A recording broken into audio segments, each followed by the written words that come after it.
Hello दोस्तों, welcome back to my channel. आज से हम एक नई साइंस फिक्शन सीरीज एक्सप्लेन करने जा रहे हैं जिसका नाम है द रिग। तो चलो शुरू करते हैं। एपिसोड के शुरू में हम एक रिग को देखते हैं जिसके जरिए से जमीन से ऑयल निकाला जाता है। यहाँ पर कुछ लोगों को रहते हुए बहुत समय बीत जाता है तो अब वो घर वापस जाने वाले होते हैं। हम अब रोज को देखते हैं, वो जो जाने वाले होते हैं उनकी लिस्ट बनाकर दीवार पर लगा देती है। इसके बाद हम कैप्टन जेनस को देखते हैं, वो कंपनी वालों से हेलीकॉप्टर के लिए फोन पर बात कर रहे होते हैं, लेकिन उन्हें कंपनी वाले बताते हैं अभी हेलीकॉप्टर नहीं आ सकते, उन्हें कोई इमरजेंसी आई है इसलिए हेलीकॉप्टर उस तरफ जा रहे हैं। यहाँ पर कैप्टन उन्हें कुछ पूछ पाते, इतने में सिग्नल चला जाता है और फोन कट हो जाता है। अब हम बास को देखते हैं, वो अपने घर जाने के लिए बहुत बेचैन होता है, लेकिन लिस्ट में उसका नाम नहीं होता बल्कि उसकी जगह पर फलमर का नाम होता है।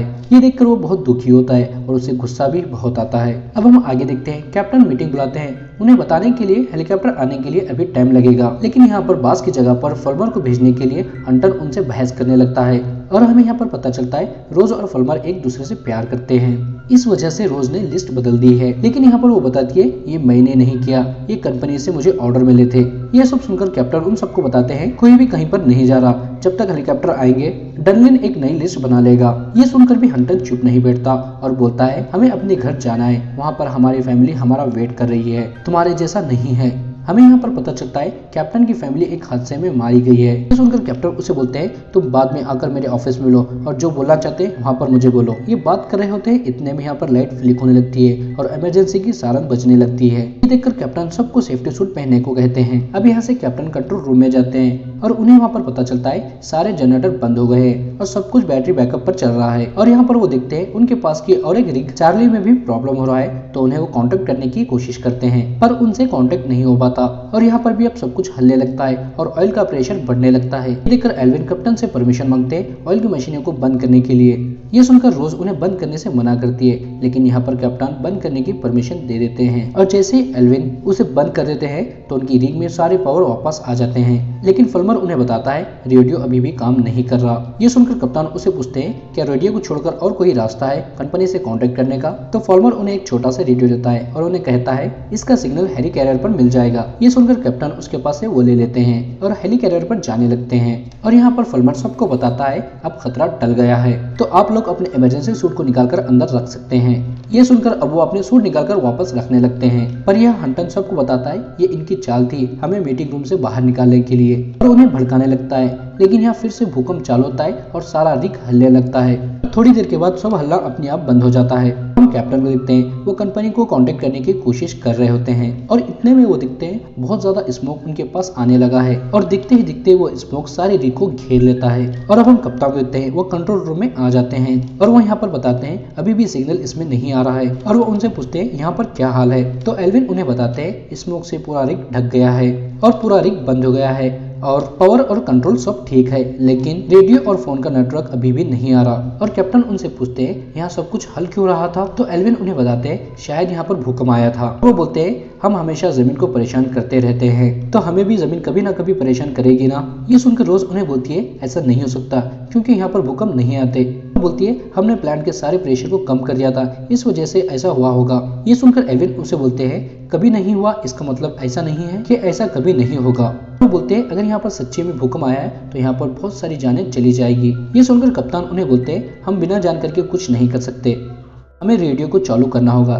ये सुनकर फलमर रेडी हो जाता है ऊपर जाकर रेडियो के सिग्नल को ठीक करने के लिए। ये सुनकर कप्तान रेडी होते हैं और फलमर के साथ बास को भेजने लगते हैं और यहाँ पर बास उन्हें बोलता है अगर हम करके आते हैं तो आप सबसे पहले घर मुझे भेज देंगे। ये सुनकर कप्तान उसकी बात मान जाते हैं। अब ये दोनों ऊपर चले जाते हैं और वहाँ पर बास फलमर से रोज के बारे में बात करने लगता है और वो उसे बोलता है तुम्हारे बीच कुछ चल रहा है ना, इसलिए लिस्ट में मुझे हटाकर तुम्हें डाल दिया। ये सुनकर फलमर उसे बोलता है ये कंपनी की तरफ से ऑर्डर आया था, लेकिन यहाँ पर बास उसकी बात नहीं मानता और रोज को भला बुरा बोलने लगता है। ये देखकर फलमर को गुस्सा आता है और उसका कॉलर पकड़ लेता है और उसको रोज के बारे में कुछ भी बोलने से मना करता है और वो अपना काम खत्म करके नीचे आ जाता है। लेकिन बास जब नीचे आने लगता है तो उसे वहाँ पर एक कबूतर मरा हुआ दिखता है और वो अचानक ऊपर से नीचे गिर जाता जाता है, जिसकी वजह से उसे बहुत चोट लगती है। ये देखकर कप्तान फौरन मेडिकल टीम को कॉल करते हैं और उन्हें बुलाते हैं। मेडिकल टीम आ जाती है और चेक करने लगती है और यहाँ पर डॉक्टर कैट बताती है अभी ये जिंदा है, ये बोलकर उसे अंदर ले जाती है। आगे हम देखते हैं रोज कैप्टन को बताती है हमारे आसपास जितने भी रिग थे वो सब बंद हो गए हैं, किसी भी पाइप में प्रेशर नहीं है,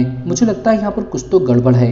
ये सुनकर कप्तान फ्लमर को बताते हैं जितना जल्दी हो सके उतना जल्दी कम्युनिकेशन सिस्टम को चालू करो। अब आगे हम देखते हैं कैट बास को चेक करके बताती है इसे अंदरूनी बहुत सारी चोटें आई है, इसका इलाज यहाँ पर नहीं हो सकता, इसे हॉस्पिटल ले जाना होगा। ये सुनकर हंटर बहुत परेशान हो जाता है और उसे इस बात का बहुत बुरा लग रहा होता है क्योंकि हंटर बास को अपने बेटे जैसा मानता है। इसलिए वो कैट के पास जाता है और जबरदस्ती से उसे पकड़कर बोलने लगता है तुम्हें उसे ठीक करना होगा, जो भी होने दो।